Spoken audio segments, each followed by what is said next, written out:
The process for taking a board from rough sawn to ready for joinery with hand planes is pretty much the same, whether you're building a piece of furniture, a small box, or any other kind of flat work. The first step is going to be taking your full-length board and cutting it into smaller but still oversized pieces. Pretty much every board has some degree of cup, bow, crook, and twist. The best way to initially reduce the degree of these different kinds of warp is not with a plane, but with a saw. Using a saw is a much faster way to deal with warp than using a plane. By making some strategic cuts and still leaving the parts oversized, we can minimize the impact of any warp in the board. This minimizes the amount of planing necessary to make the boards flat, square, and ready for joinery. Using the saw first can also help to maximize the amount of thickness we can leave in the board. This 1-inch thick board has a pretty significant cup across its width. If the board were plain to remove the cup, the maximum thickness that would remain would be about 1/4 of an inch. However, by ripping the board into 3 narrower boards, the impact of the cupping is drastically reduced, and only about 1/16 of an inch of material would need to be planed to make the board flat, leaving a board of about 15/16 of an inch thick. To reduce bow, we can cross-cut the board into shorter lengths. In this example, a bow of 2 inches from end to end is reduced to only 1/4 of an inch when the 8-foot board is cross-cut into 3 shorter boards. Now, a bow of 2 inches is probably a bit exaggerated from what we would normally observe in a board, but it does demonstrate the impact that we can have by cross-cutting to reduce the amount of bow. Crook works similarly to bow, but there's an option to rip or cross-cut. By ripping, the crook can be removed at the expense of some board width. This may not matter if the width of the board is not critical. However, if the board is cross-cut first, then much less width will need to be removed from the board in order to straighten the edge. As for twist, both cross-cutting and ripping can be used to reduce the impact of twist on the board. However, in my experience, cross-cutting tends to preserve the most amount of thickness. That's because twist or wind is usually the result of tension built up in the board from the way the tree grew. Ripping oftentimes releases some of that tension, and the board can tend to twist even more than it was originally. So if you need to preserve any significant length in the board, I'd recommend starting with a board that does not have any significant amount of twist. This particular board has cup, bow, crook, and twist. However, since I only need a short section of it for the cutting board, I'm going to cross-cut first, and that is going to help me preserve the most amount of width because I'm going to be gluing this into a wider panel, so I want to try to preserve as much of this width as I can. Since my finished cutting board is going to end up somewhere around 20 inches or so, I'm going to cross-cut this to about 21 or 22 inches. After cross-cutting, I'll check the board with my winding sticks. This board still has some bow along its length.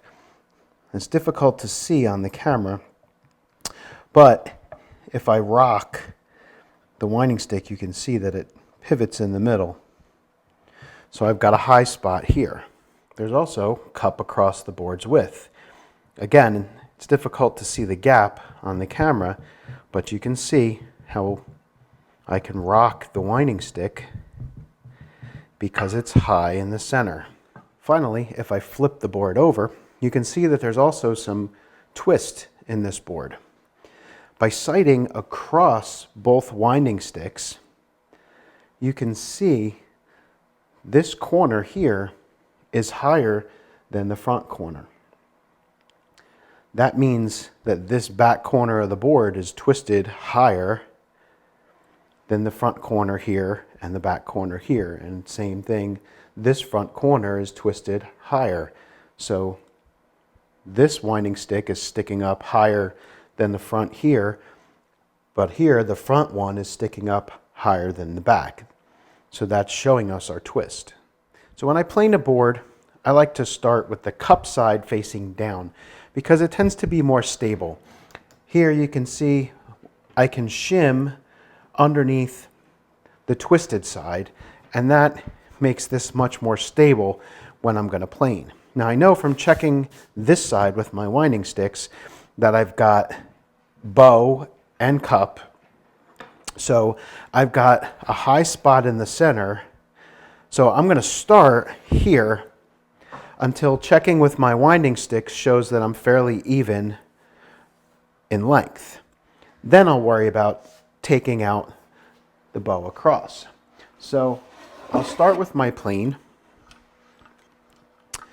and I'm going to set it for not a super fine cut, but I don't want to take off too much at once. And I'm going to start by planing across the grain because it's much easier for me to plane in this direction. It's much less work.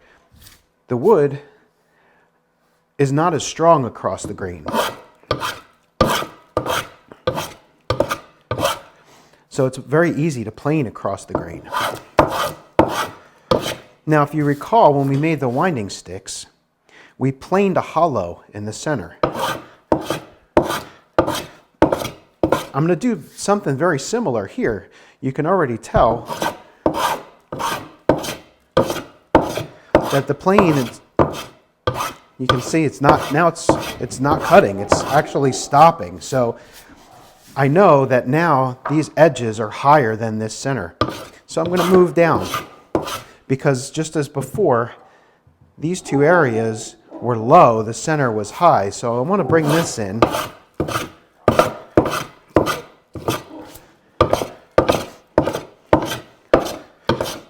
And we also had that cup, right? So the center is high.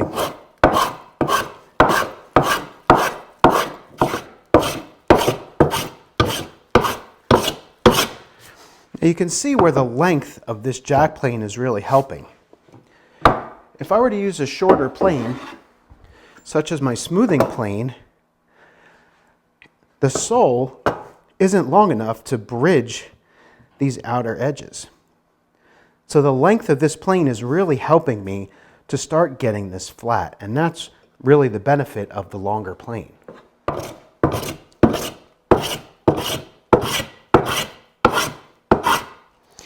Now, one thing I want to be sure to do is to check my work and not just assume that everything is getting better.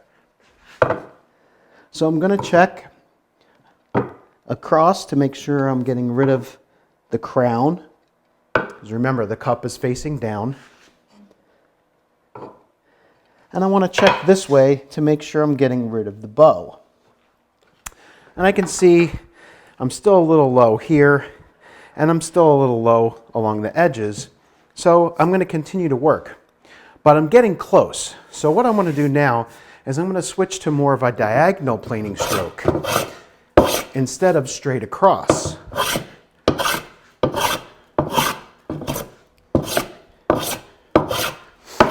And I'm still focusing more on this center section because, as I said, I'm still a little low on this end and this end. So I still have just a little bit of a bow.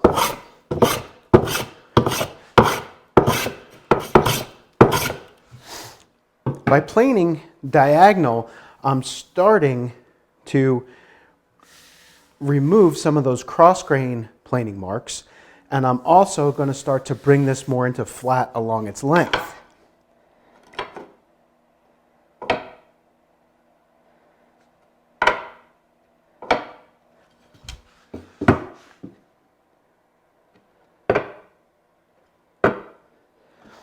Now I can see I'm getting very close, so I'm going to start to plane from edge to edge.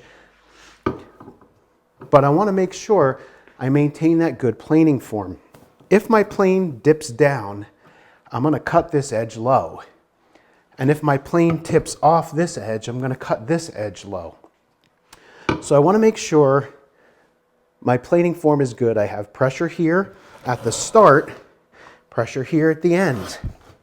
And what that's doing is still not cutting at these edges because, remember, they're still a little bit low. However, if I keep my good planing form, when those edges do start to get planed, it means they're coming in line with this center section.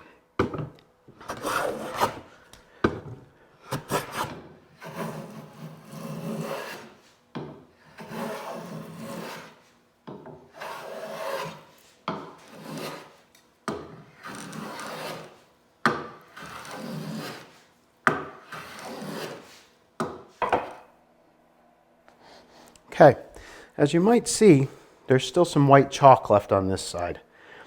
And that's because this side is still low. I haven't hit it with the plane yet. But most of the rest of it is flat. In fact, some of it is hollow in the middle, and that's okay. That's easier to take out than the crown.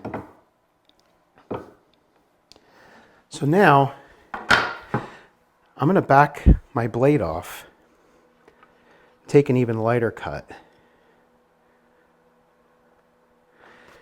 and I'm going to start to plane along the grain. And I want to check my sides here, in fact, to see, and it looks like my grain is running in this direction.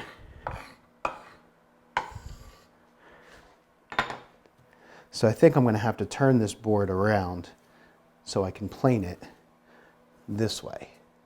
Now you can see all the ridges and grooves going across the grain there. As I start to plane in this direction, you can hear the plane skipping and jumping. So it's cutting intermittently because it's just nipping the tops of these ridges off.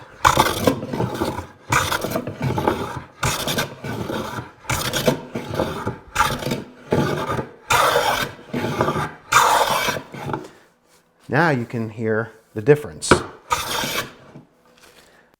That plane cut was from end to end because I've gotten rid of the cross grain ridges along that edge.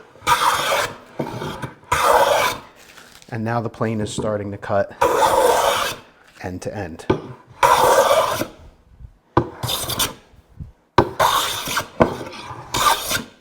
So even though I'm planing end to end now, I want to continue to check with my straight edge to see and make sure that I'm not creating a new hollow or a new hump. So I can see I have a little hump here, so I can take little short strokes to get rid of that. And all I'm doing is I start in from the edge, and to end in from the edge, I lift the handle. So the stroke looks something like this. And what that does is it prevents a stop line. It eases the blade out of the cut instead of an abrupt stop and lifting up and leaving a broken shaving. So this is allowing me to just focus on an area in the center without planing down here because it's a little high.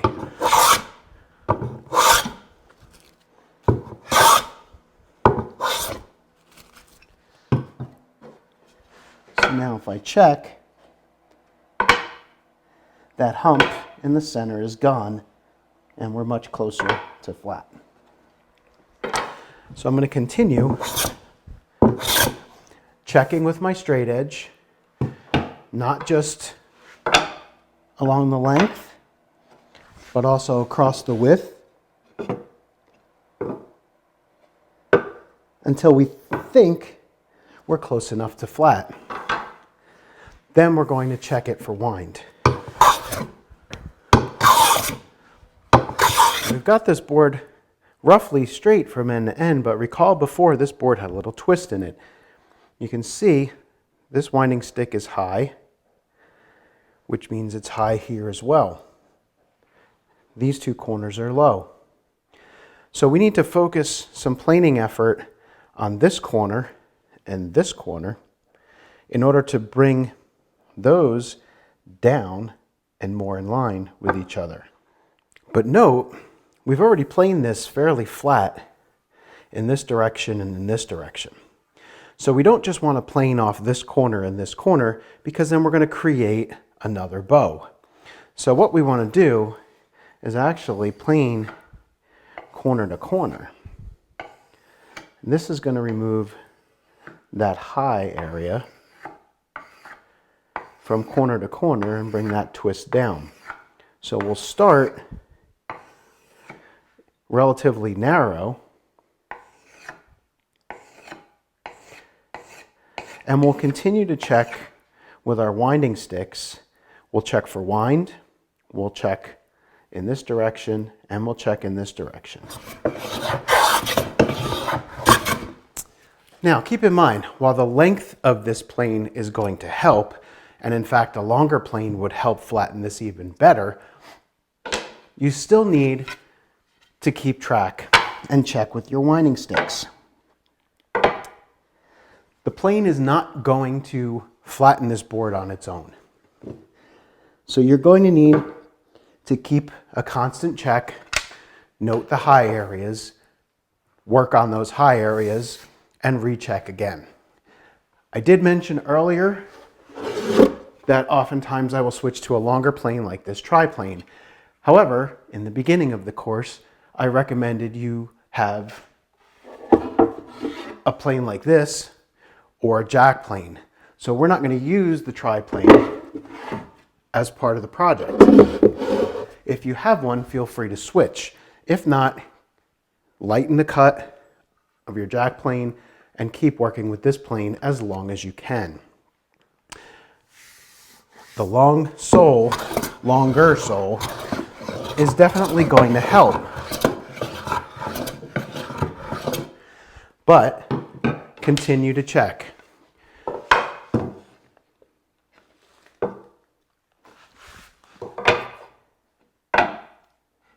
And work on those high spots until you've got them all down and everything level.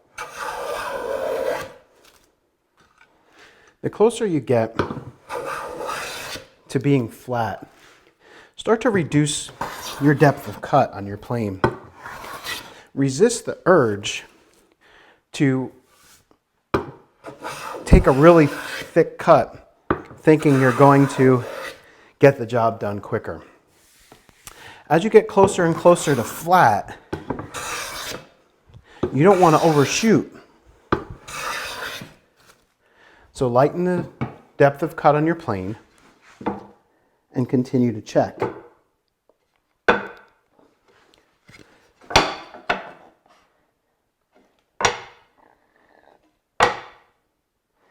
And when you check for twist towards completion, check in multiple spots.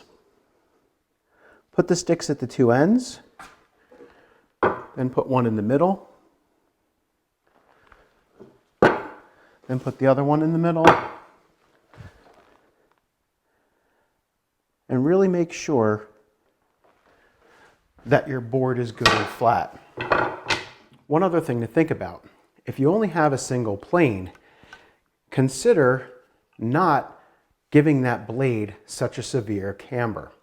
While it may cause issues taking a really thick shaving, it's going to make it a little bit more difficult to get that board nice and flat, because you're not going to be able to get the scallops from that heavily cambered blade out.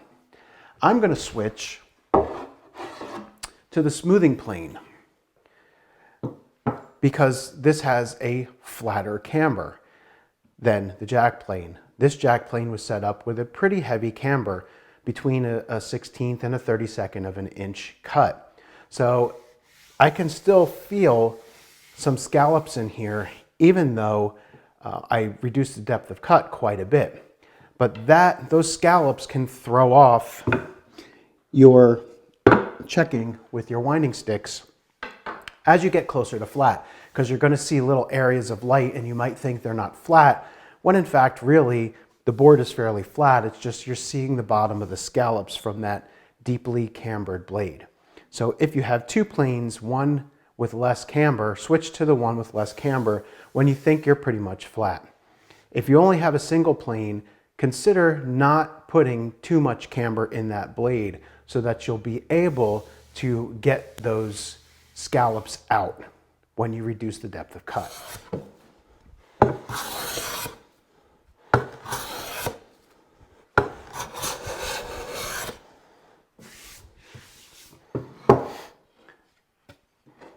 So the flatter blade of the smoothing plane is going to help put the final flatness on this board. And once you're sure you've got your board nice and flat, and you're sure you've removed all the twist, you'll be ready to move on to planing the edge.